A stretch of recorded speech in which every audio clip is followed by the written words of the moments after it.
它被譽為中國第一仙境神山，也是華夏祖龍的龍脈源頭。從古至今，歷代帝王終其一生都在嘗試尋找它的存在，但大多都鎩羽而歸。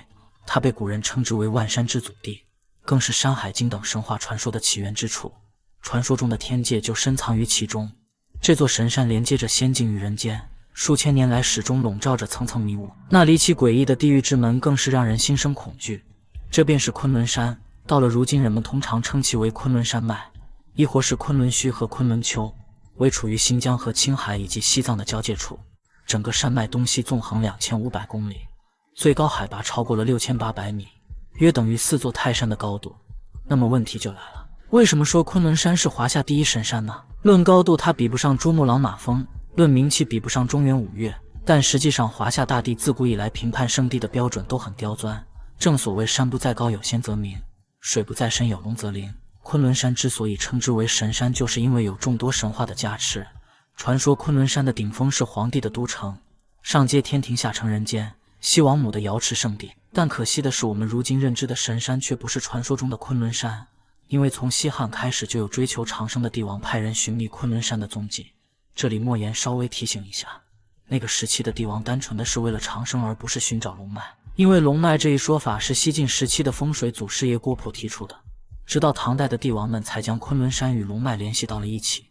人們覺得昆崙山是萬山之祖，那麼天下絕佳的風水寶地一定就在其中。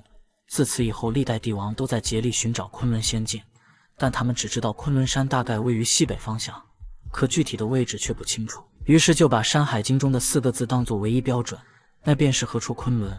人們覺得所有江河湖泊的盡頭必定是昆崙山的所在，最後就把華夏大地西北部的一片山脈認定為了昆崙山。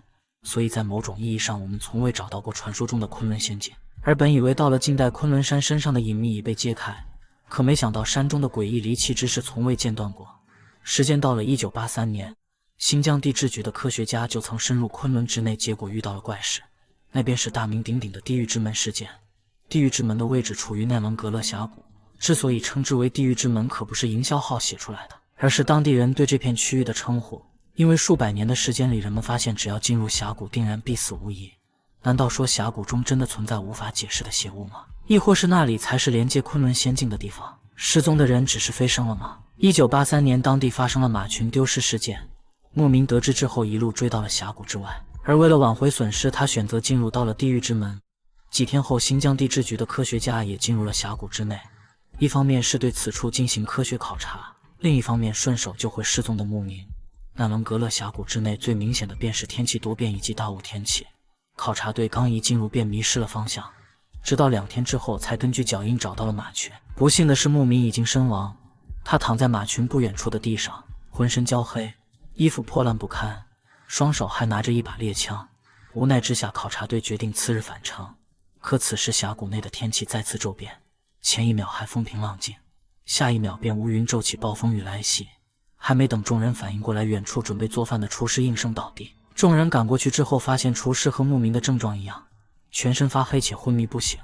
幸好僅僅幾分鐘後，廚師就醒了過來。